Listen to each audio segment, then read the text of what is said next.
and thank you very much for tuning into PM Express, favorite time of the evening. And what a big news we have for you today. Free SHS has started.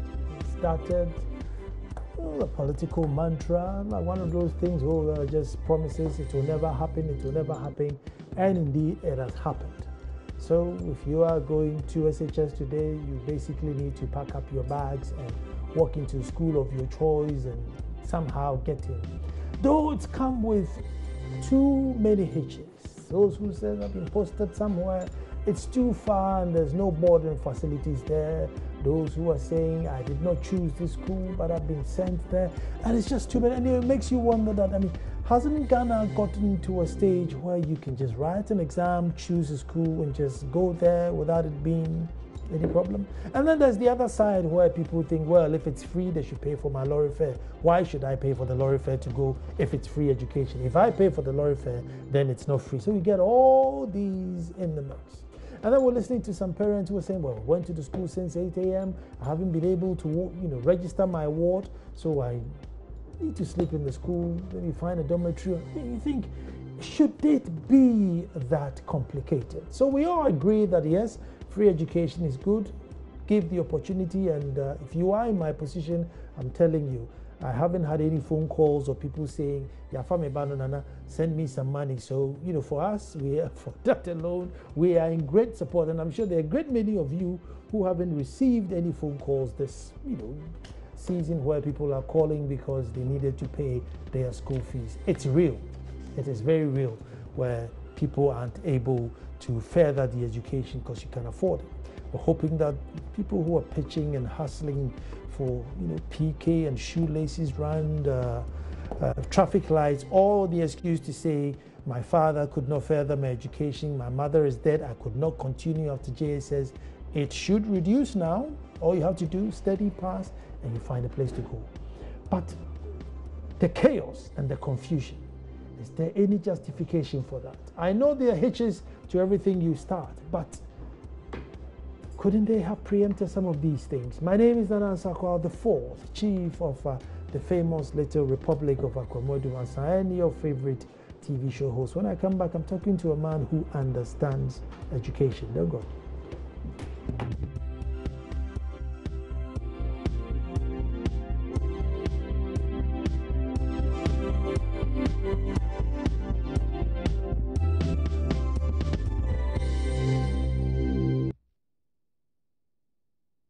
We've been here since early morning to get the list of our children. When they came, the list that they placed on the notice board, most of us, about 200 parents, will find their names on the list. But when we pushed, we found out that it was private schools, candidates whose names have been placed on the notice board. So we have to go to that assistant headmaster to prompt him. So they've seen the blunder and they said they will rectify it. So as at now that I'm speaking with you, we are waiting for the list, the government schools, to see if we standing here have on the list that they provided for us. What explanation did they give to you for that blunder? They didn't give any explanation, but then they found out that we're right on what we are saying about the issue that they did for the private instead of the both private and government schools. How long are you supposed to wait here? Tell us, but we've been here since early morning. Currently it's after 10 and we are waiting patiently for them to tell us something. My son to get the admission for boarding house, and I was asking why. They said when you write the BC Accra, the exam in Accra, that means you will not get the boarding house. That means you have to be a day student. But we are trying to resolve that issue too with them. And I think... You understand they're giving priority to people who are coming from Kumasi and the rest? Yes, it's right. Because you cannot be at Kumasi and schooling in a boarding. It's not sense. So, but they have to explain it to us. You understand? So if you are in Accra, you want your doctor or your son to attend a school, so, like you want it to be a boarding house, a boarding student, a boarder, you have to do what? You have to choose the school outside Accra. I'm very excited because paying extra fees is going to be limited, and my concern is also about quality. If the quality is not going to drop down, we still want to maintain the quality. So we are just praying.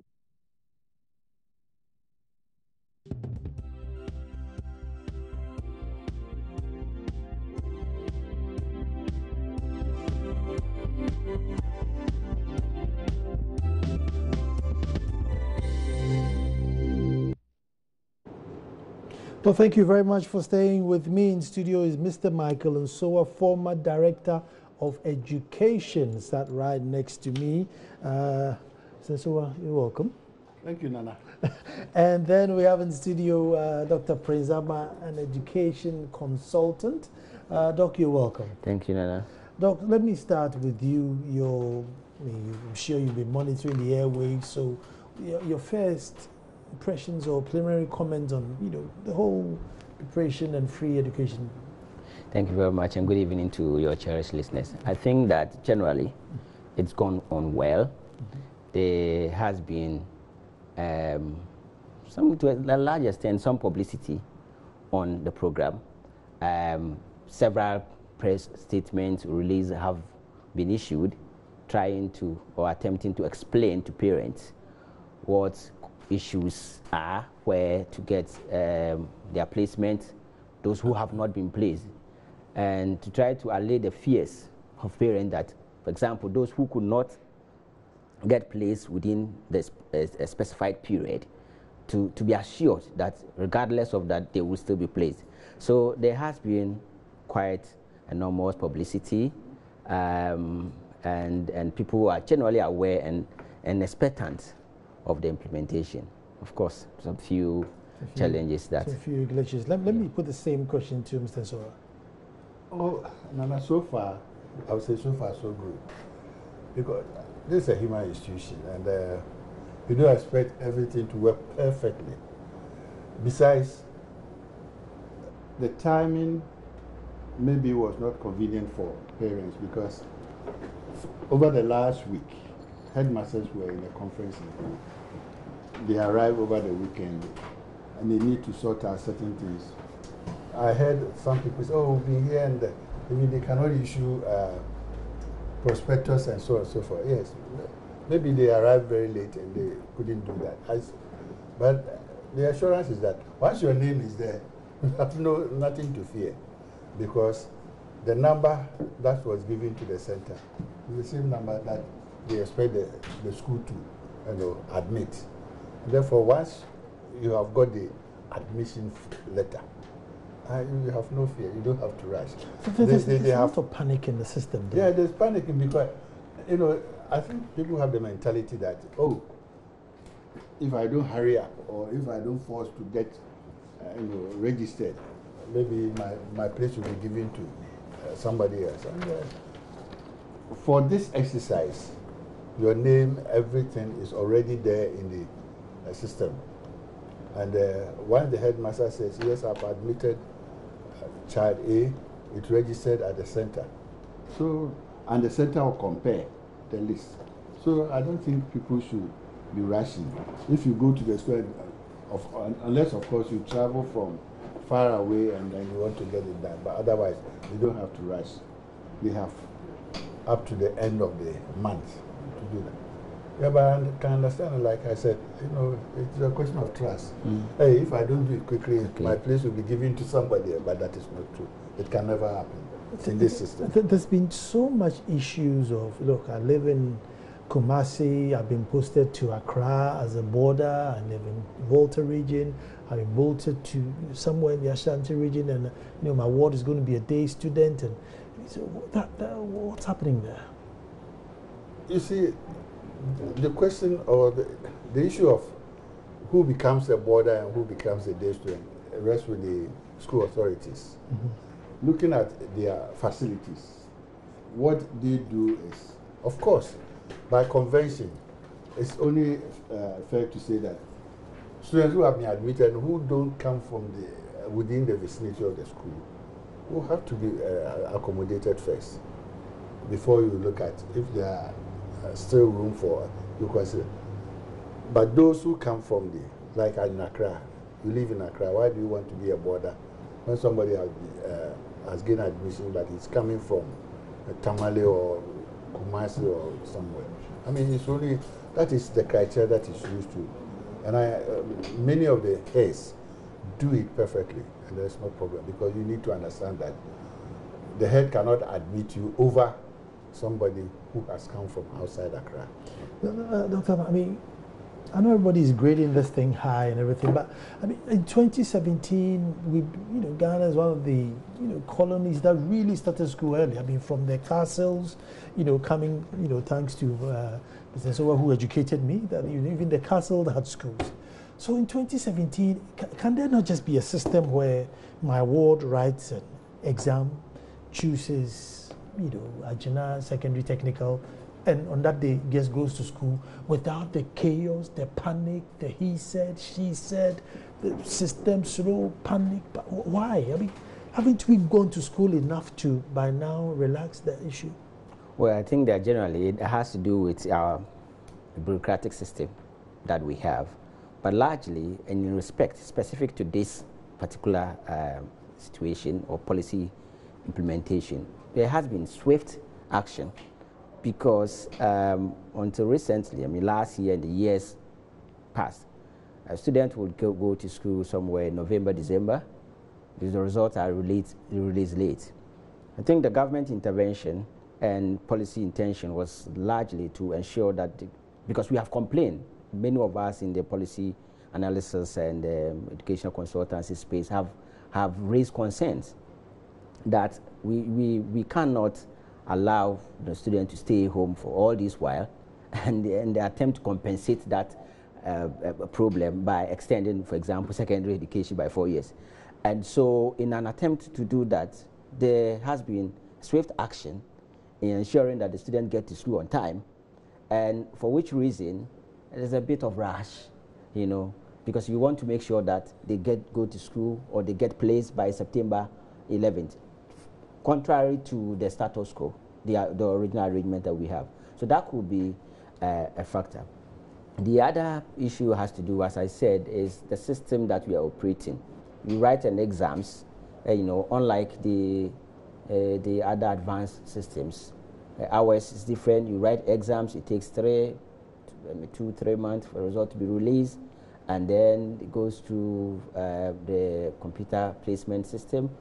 There's a process, there's a certain process.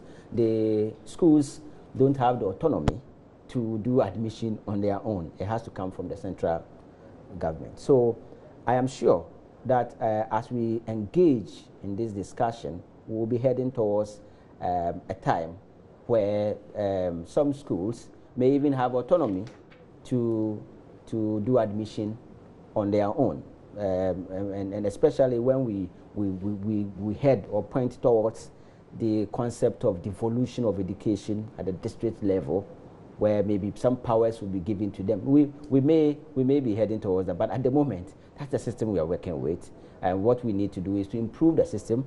This year, we have seen the challenges, we've seen the difficulties that parents have gone through, because some of them might be a result of transposing data from the school to the Ghana Education Service district office to the computer placement center. As a result, if, for example, a school is associated 044, and by mistake you have 043, the student may be placed in 043, and 043 may be a school for the deaf. I have a certificate where my date of birth is 01 instead of 10, and I did everything possible to change it. It didn't work as a result of the transposing of information to. So these are the issues that we need to highlight, identify, and advance modalities of addressing them so that we have a very smooth implementation next year. If you recall, when this computer placement came, it was very chaotic. There was pandemonium all over. It was very serious. Parents were complaining why there's a certain computer if we get, and you remember the famous the audio voice where a man is looking for that computer to discipline. You know, so we went past that to this stage. This year, I think that there has been a change in the algorithm for the placement, largely, because the previous system was working around raw scores, and now there's only 2 criteria. There was 4 best scores. Now running 2 criteria, either math or science, and as a result, some manipulations will go on at the back end. That could be a problem, just like we started the first one. So we've tested, we've got to this point, and we have to be looking at advancing, addressing the problem, and ensuring that in 2018, 2019 academic year, we have a problem-free implementation. So apart from it being free, what is different now till, you know, what apart from you don't pay any fees, what else is different? It just seems everything, the whole world is coming to an end. You know, last year by this year, you know, you'll be going and paying your fees and paying this. This year, you're not paying anything.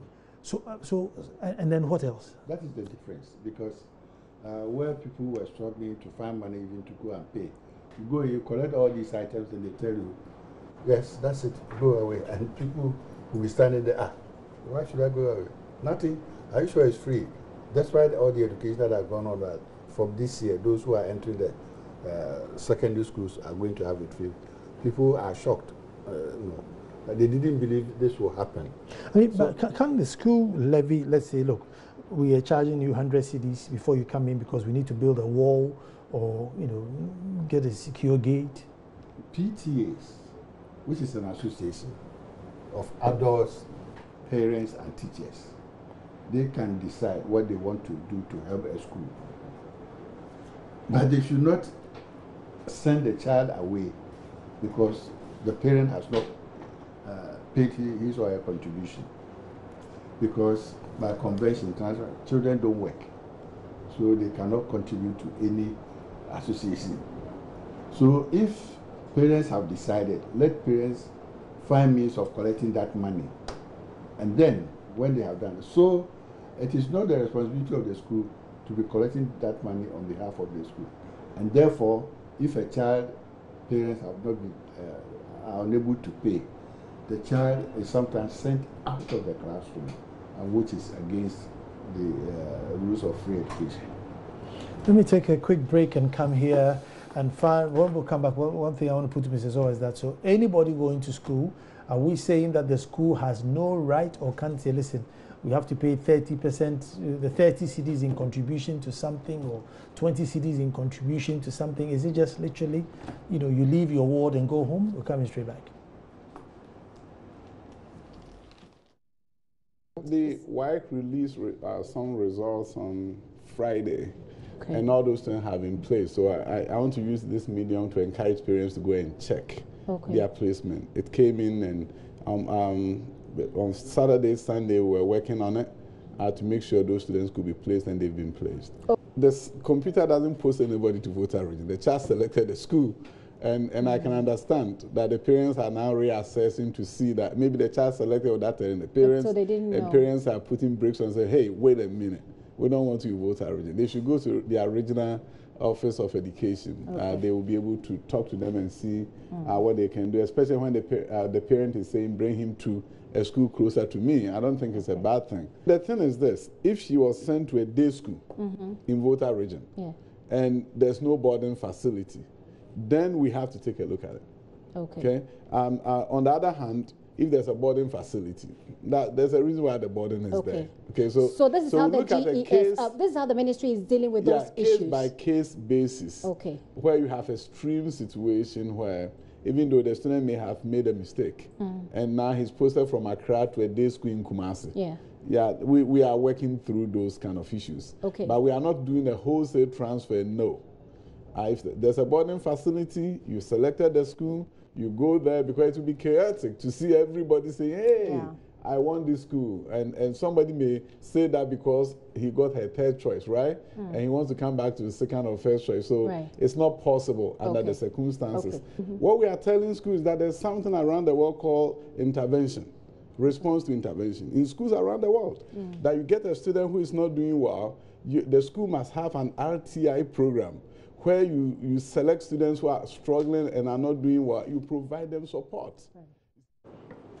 Thank you very much for staying. Free SHS starts literally today, and parents all over have been sending me awards to schools that they chose. But there have been snippets of reports where some schools are saying, well, free SHS never even came on. Some says no, you have to pay something towards your uniform, or I think something towards a fence wall. There have been pockets of stories. So I want to go to Mr. since he has literally a branded T-shirt, he should know more about it. So I mean, if my school has a special case where we need to complete a fence wall for the security of the children, or we are changing a tile or something, I mean, can you ask the students coming that listen, pay something towards the wall to your own security? Yeah, that project can go ahead, but you cannot charge it on students. Students. No, charging the parents. Yes, that's why I said earlier. Parents are adults, so and they are free to form any association, and they should find ways of collecting their levies that they have agreed upon, without stopping any child from going to classes. So these stories we are hearing, money for uniform, yeah, we are hearing some of these news and so on. But yes, immediately the secretariat and the ministry is checking on that, following up on that. Some heads have been summoned to report to the ministry tomorrow morning, and if it is true that they are collecting fees and so on, maybe the ministry will do. Oh, certainly, not maybe. Certainly, the ministry will deal with them. Doc, one of the issues that the minority is raising, and they are utterly disappointed, is that, listen, why isn't everybody going to school for free? Why is it just the first years? So somebody who's in year 2 now has to pay for being in Form 2, and then go and pay for being in Form 3, and they're quite disappointed about it. I mean, I don't know, are they justified to be disappointed? Is it fair, or this is the best way? Well, I mean, I think that it's a political party. They've got right to raise concerns like any other person in Ghana. But I think that we'll have to situate the whole issue within the context of program implementation. I mean, for example, the other government, when they introduced the progressive free secondary school, they started with day students and giving them subsidies. Why didn't they start with everyone? Somebody could raise the argument. So the point is that I'm sure there is a starting point, and that the starting point is 2016. The arrangement is that I think those in the second year and third year are still benefiting from government subsidy of 54 Ghana cedi or so. That's the previous arrangement. So what it means is that likely moving forward, the other years, the students who, as we progress, a lot of them, everybody will be enrolled on the program. So I would see that purely from a political, point of view. But as a technical person, I don't see anything wrong with that. If there is a means, and we are speaking within the context of the financial burden that the policy itself imposes on our financial situation. So I don't have a problem with where they have started. So as long as we can guarantee the sustainability, and that's very key to me. With my understanding, experience in our system, and fortunately, Sensoa is here, many of the issues I raise, he's very familiar with. We've always had problems with sustainability of our programs, and I'll just taking you back to just 1987 when we had our reform, and we reviewed the work of Zobo committee to set up the JHS system and the rest. We had very nice ideas. We want to make junior secondary school, practical-oriented, vocationalizing education. So we set up experimental schools, workshops, courses like technical, vocational, craft work, all of them. Where have we gone to? Just recently, we wanted to convert polytechnics into technical universities. And some of us raised, and my multimedia, Joy FM, did a program. Myself and the then Deputy Minister of Education, Mr. Okojeta Blakwa, had discussions on why we should hasten slowly and where are we. So I am looking at our historical antecedents in policy implementation and trying to urge that we cautious and hasten slowly in some of the things that we're doing.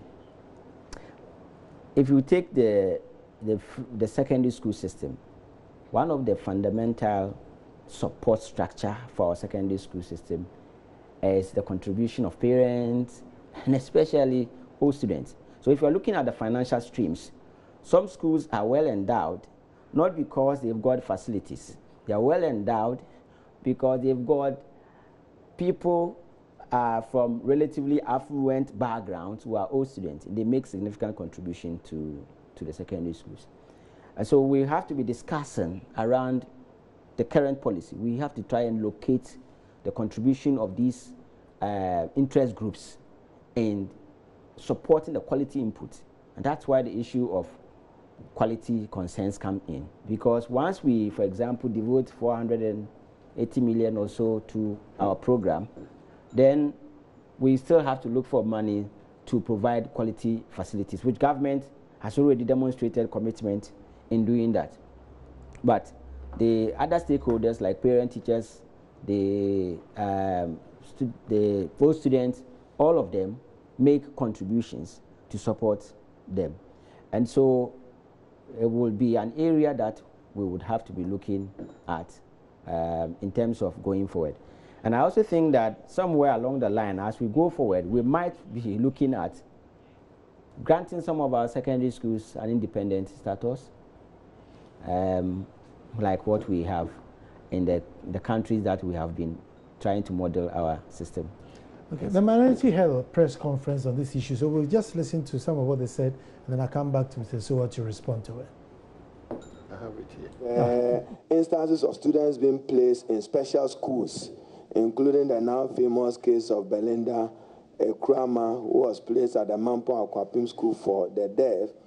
And then you have instances where male students are placed in female schools and vice versa, a situation which never occurred throughout the 8-year period of the NDC in power.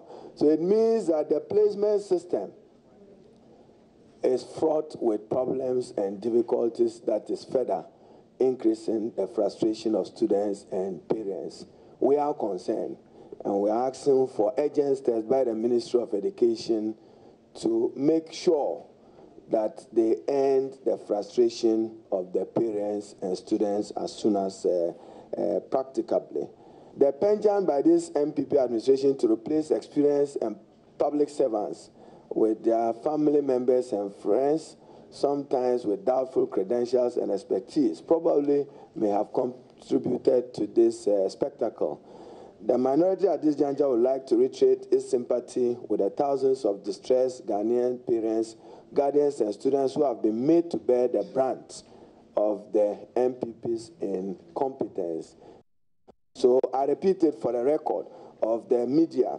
A total of 565,404 Ghanaian students in senior high schools comprising year 2, second year, and third year, those he campaigned with, they will not benefit from this. Those who will benefit are those graduating from JSS, known as first years.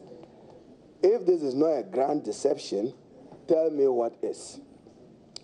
By his inability to roll out free senior high school to cover those in second and third years, as I've indicated, it does not guarantee equitable access and raises questions that borders on they not keeping faith with the pledge that they made with the people of Ghana.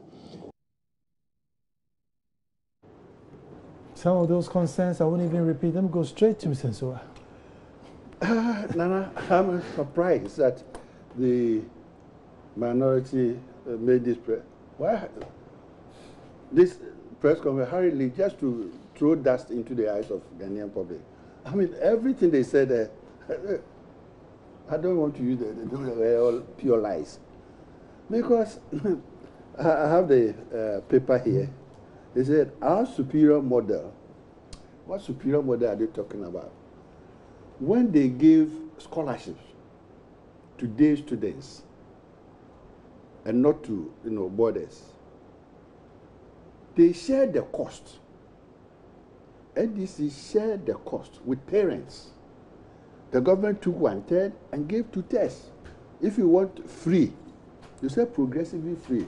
So progressively, whatever cost you are removing, it should be complete. But when you share the cost, you still call it progressively free. And what is worse, when they had shared the cost, even the 1/3, the component 1/3 that they should pay to schools was never paid. Never. The new government has found money to reimburse secondary schools, and they call it superior model. This is the superior model they are tooting and sitting on the platform. How about the issue of boys going to girls' schools and all this mess up? I have been in this country since computerized selection was introduced, about 12 years ago, 2005. It's a question of the machine doing what is or capturing all the information that is on the paper. So, if you are not careful and you are not particular with the code, whatever you shade will be the result that you will get. I mean, if you say that mistakenly some people have been placed in girls in boys' school or boys in girls' school, it happens. It happens. But it's not a big issue. Because once the attention of the center is drawn, this is corrected. So how does it become a big issue for a whole minority group to call a press conference and think that it didn't happen in the 8 years of... And this is a joke, because if we had time, because, so many little things, and I just can't understand. For example, a very interesting thing was that under the NDC government, they procured millions of dictionaries and textbooks.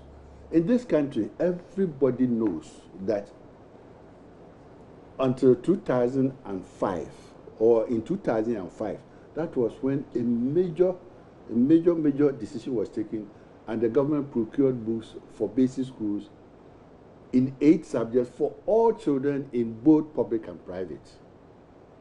Since then, no government, since 2005, they are talking about dictionaries and textbooks. Which textbooks? Their own report 2016, we were discussing this after because we are going to the next budget. We are looking at what textbooks will be needed. And their own report is saying that they have even reduced textbooks for the core areas. It was mandatory. But now they are concentrating on English, math, science, leaving out social studies. And even for the 3, we still don't have complete. So what is this superior thing that they did? And they bought cars. We also handed over 500 buses and pickups to secondary schools. I want to tell this nation that the new government has not paid for they did not pay, and we are still not paying because we don't have a distribution list. Because some secondary schools, some of the pickups were recalled and have never returned to those secondary schools, and they keep coming to the headquarters to ask for where the vehicles are. Well, our information is that they were used for the campaign, and I don't know, after that they have disappeared. So I don't know what good we can say about the NDC 8 years about education, because all the bills that they purported to have, all the projects that they purported to have undertaken, they did not pay anything. Let's go and listen to the Deputy Minister's response on that. They started something called Progressive Free. Right. They were just giving 84 cedis to day students and 54, and they still couldn't pay. Okay. They accumulated arrears. As I speak with you, the good news is that we are paying off everything tomorrow. They don't know how to execute new ideas and programs, and they are just trying to look for a few instances where there have been glitches that I have come out to admit. Okay.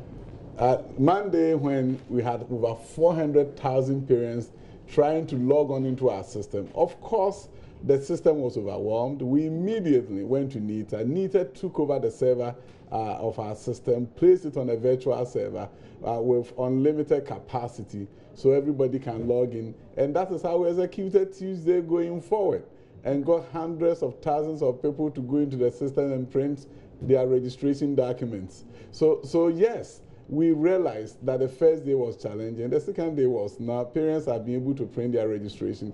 Let me come to why the early CSSPS and why the challenges. What we decided to do differently, when we got to the Ministry of Education, my minister, Dr. Meto Poku Prempeh, said, we need to cut this out. We need to stop this loss of instructional time. So let's compress the whole placement schedule. Don't take 3 months to do placement. Now look at the 156,000 who did not get schools. All the people in that process, only about 25,000 have not gotten schools, selected schools yet, right? The 125,000 plus who have done it, nobody's complaining about his or her placement because they selected it, right? Okay. Now, so what we are saying is this. We came up with a system that will ensure that students go to school early. There were glitches initially. We accepted it. And then the minority talks about, why did you postpone many times? We are a listening government.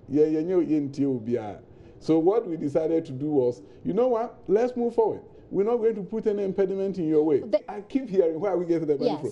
The various sources, which can you point Government of Ghana sources, I'm not going to sit here. The most important thing is that the headmaster from North can open school. Response for the Deputy Minister. A question of funding will go to Mr. Sowa, but let me go to Dr. Amma and find out about the inconvenience. Well, after all, Nana Sako have been placed at Accra Girls. Nobody, let's go back and get Accra Academy and be started. I mean, but the inconvenience, and it seems to happen to parents of the weaker side of society. You don't hear any doctors or any lawyers or judges queuing up, jumping up and down because the award placement got wrong. I don't know if you've also, but I mean, sitting from back, that's what I see.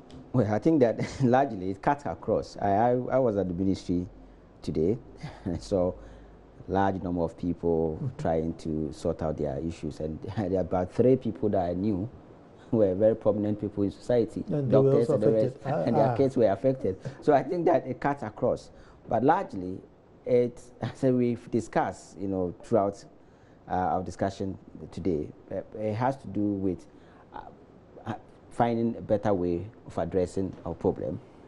We have gone through it. It's almost past now. We have to find a way of putting it behind us. But learning, the most important thing is learning from this experience. Let me cut in. While you're learning, let me cut in and stay with you. I mean, I've watched some of the interviews, and you realize that some of the parents they spoke to are not very, very school inclined at all. You can tell that the daughter or son in JSS is probably even far, far higher than this parent is. And he or she is the one supervising this whole thing and the chaos. I mean, does it add to all this confusion where they may not be able to calm down and log in and chill out? Yeah, largely, I mean, there are some people genuinely don't understand the system. They don't understand what is happening. I met someone I know, and he was arguing, a very prominent person, and he was arguing that his son got a grade 7 and was placed in a certain school, second choice. The child doesn't like that school. The child's friend was also had 7 and was placed in the first choice. So when you have a parent like that, so he's traveled all the way from Kumasi to come to Accra to try to find out what is happening. And he was thinking that there could be some protocol, you know. I do have some understanding of how the system works. So I tried to explain that they could get 7-7, but the scores may be different. And so that could be the reason, because the computer does the placement based on certain algorithm, and so they said, okay, and he left, you know. So a little more education next year will have to be done. But as it is now, public engagement, and I think I have seen the Deputy Minister being on almost all the stations trying to explain issues. Not many people listen to radio, not many people listen to watch TV, and that's where our information service department would have worked would have been very much helpful if that institution is effective and operating now. But parents who don't understand the system, parents with limited educational background who get confused, create anxiety and apprehension, and could potentially be a source of the chaos that we see around. Let me bring Mr. Soa in here and talk about funding, because funding has also become a big political issue. So funding and sustainability and continuation. Let me jumble it all up and throw it at my good senior, Mr. Soa. Oh, certainly, funding is an issue, and a lot of planning went into this whole program to make sure that there will be funding. Now, the President, His Excellency Nana Akufo-Addo, has said on many platforms that if we are able to use the money in this country efficiently, we can do so many things for the younger generation of this country. I mean, the scandals that are coming out, it's all points to the fact that there's enough money in the system, only that we have not been able to make sure that we use those monies wisely. But I mean, doing a budget and your funding is okay. Well, I'm going to block this loophole, and that could be very dangerous. I mean, we are not blocking any hole. Now, if the people of Ghana needs the glass, and the glass costs 5 cedis, and somebody manages to get a contract to supply the glass, and he sells the glass at 50 cedis, certainly that is outrageous. No, I agree that there's a lot of money being wasted, and that we need to block corruption loopholes. Yes. But I'm saying, like, if you're doing a free education project, you should be able to say, look, I'm using the oil revenue money, gold revenue money, or taxation of 2% on something and then you go ahead and block those other loopholes which goes into the consolidated plan. But you can't lose, you can't budget by saying, look, I'm going to block corruption and the money I get will be paid for. I think Nanado has also made a point that, look, we can use part of the oil money that comes into the budget, a greater percentage, to support these programs for education and health. So that is it. Okay. That is it. So, I mean, and for the NDC to go on to say that surreptitiously we used last year's school fees so that we can shortchange the headmasters, it shows that they don't even understand the fixing of fees at a secondary level, because it is not done every year and it is not based on inflation. If it is based on inflation, inflation is going down. So why wouldn't school fees go down? Rather, it is based on prevailing market prices. And this is being done every day. In fact, school fees are reviewed every 2 years, not every year. Every 2 years. And it doesn't mean it will go up or down. More often than not, it is the levels are maintained. So for any previous deputy to go around saying that this is why because we didn't do, it means he didn't learn anything at the ministry. I mean, I'm sorry to say that, but he didn't learn anything at the ministry. Free education. I mean, I think we have all come to agree that look, free education is good. How do we ensure that some quality? Because I think we've been obsessed with free, and nobody seems to worry, or we don't make noise about quality as much as we do about free and quantity. Oh, enrollment has gone up, but we don't focus on quality. Well, I think that, I mean, if you look at the beautiful T-shirt that Mr. Soa is wearing, Lacoste, you can see that it's access, equity, quality. These are very essential and fundamental indicators in education delivery. And so it means that government itself recognizes that you cannot engage in expanded access, but you must also look at addressing the structural imbalance in the system, addressing issues or affecting the most vulnerable in society as an equity issue, and also improving quality and quality indicators. So, for example, I am aware, I have been involved. I've had opportunity to present papers on reforming our curriculum to a committee set up by the minister. And so I do understand that there is some level of reform ongoing. Improving quality also relies on the kind of learning experiences that the kids have, and that is anchored on the curriculum. So that's one issue. The other issues would relate to teachers. Have training of teachers, improving the quality of teachers, and some ongoing projects. Increasing the pay of teachers? Of course, yeah, of course. But I mean, this issue comes up, but there is no available evidence, on teacher increase in salary and student learning outcome is very inconclusive. I don't want to go, but of course, when you have motivation, they are able to work harder. So quality issues, back to quality issues, we would certainly have to work on quality issues. There are quality indicators, textbooks to student ratio, teacher to student ratio, the classroom size, expanded access. Some schools, I understand, I don't know how true it is, but said they have had more than what they expected, and so they're going to convert their dining halls into classrooms. These are quality issues we would have to be looking at.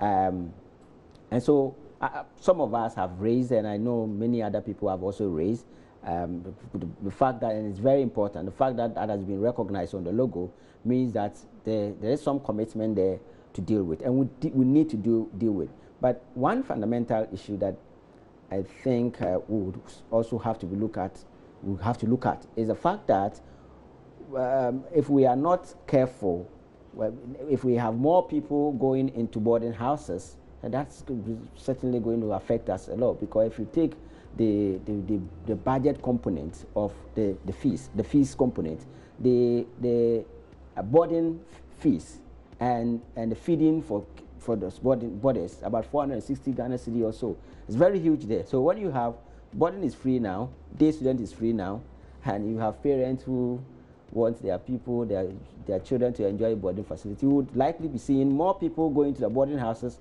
That's certainly going to impose a lot of burden on us. So I wish these are some of the issues. I wish I had more time, because like my next question is, shouldn't we encourage more boarding facilities? Because I can argue that some of the peace we get in this country was because of boarding school. You live with everybody, and therefore there was no mistrust whether somebody was Muslim, north, east, west, south. You didn't care because you've lived with them, slept with them, eat with them.